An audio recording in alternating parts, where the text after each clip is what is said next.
আসসালামু আলাইকুম রহমতুল্লাহ।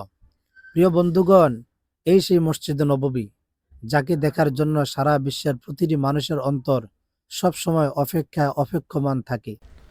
সবুজ আকৃতির এই গম্বুজের নিচেই প্রিয় নবী হজরত মোহাম্মদ মুস্তফা সাল্লাল্লাহু আলাইহি ওয়াসাল্লামের রওজা মুবারক থাকে। মসজিদে নববীতে এসেই মসজিদে নববীর প্রথম গেট বাবুস সালাম দিয়ে এভাবে সিরিয়াল ধরে প্রবেশ করে সর্বপ্রথম আল্লাহ রসুল সাল্লাল্লাহু আলাইহি ওয়াসাল্লামকে সালাম প্রদান করতে হয়। এই সেই আল্লাহ রসুল সাল্লাল্লাহু আলাইহি ওয়াসাল্লামের রওজা মুবারক।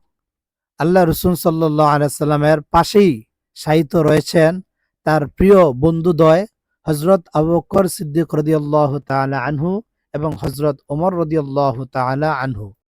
এই সে উঁচু মিনার যেখানে দাঁড়িয়ে আল্লাহ রসুল সাল্লাল্লাহু আলাইহি ওয়াসাল্লামের প্রিয় সাহাবী হযরত বেলাল রাদিয়াল্লাহু তাআলা আনহু নামাজের আজান দিতেন। এখনও মসজিদে নববীর সম্মানিত মুয়াজ্জিন সাহেব এখানে দাঁড়িয়ে আজান দেন। সারা বিশ্ব থেকে আগত হাজী সাহেবরা মক্কা কিংবা মদিনার বিভিন্ন দর্শনীয় স্থানগুলো এভাবেই ঘুরে ঘুরে দেখেন। এদের অজানা বিভিন্ন জিনিসগুলো মুআল্লিমরা এভাবেই বুঝিয়ে বলেন। Saç şeriflerini peygamberimize ait olan bu değerli eşyalardan ziyaret etsin. Allah Resulü'nün yolunda onun izinde hep diri dursun. এখন আমি আপনাদের সম্মুখে আলোচনা পেশ করব মসজিদে নববীর সবচেয়ে গুরুত্বপূর্ণ স্থান, দুনিয়ার বুকে এক টুকরো জান্নাত বা রিয়াজুল জান্নাতের অবস্থা নিয়ে। হ্যাঁ, ভাবছেন দুনিয়ার বুকে এক টুকরো জান্নাত, এটা কিভাবে সম্ভব? হ্যাঁ, এটার কথাই আপনার আমার প্রিয় নবী মুহাম্মদুর রাসূলুল্লাহ সাল্লাল্লাহু আলাইহি ওয়াসাল্লাম বলেছেন, মা বাইনা বাইতি ও মিম্বারি রাউদাতুম মির রিয়াদিল জান্নাহ। আমার ঘর, আমার কামরা এবং মিম্বারের মধ্যবর্তী এই স্থান, এটা হচ্ছে জান্নাতের একটি টুকরা, রাউদাতুম মির রিয়াদিল জান্নাহ। রিয়াজুল জান্নাতে প্রবেশ করার জন্য বিশেষ নিয়ম পদ্ধতি রয়েছে। যে কোনো মানুষ যে কোনো সময় চাইলেই রিয়াজুল জান্নাতে প্রবেশ করতে পারবে না।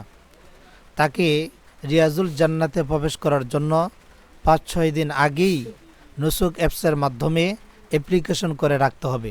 তারপরে ওই সময় অনুপাতে তার জন্য সময় নির্ধারণ করা থাকবে, এতটা থেকে এতটার মধ্যেই তার প্রবেশ করতে হবে এবং সেখানে অবস্থান করার জন্য তার সময় নির্ধারণ করা থাকবে।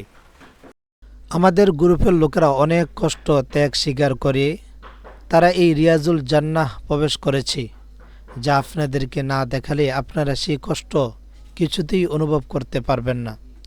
একদিক দিয়ে ছিল প্রচণ্ড বৃষ্টি, ঝড় তুফান, আরেক দিক দিয়ে ছিল বিশাল বড় সিরিয়াল, আরেক দিক দিয়ে ছিল ভীষণ যাচাই বাছাইয়ের মধ্য দিয়ে না ঢুকতে পারার বড় পেরেশানি।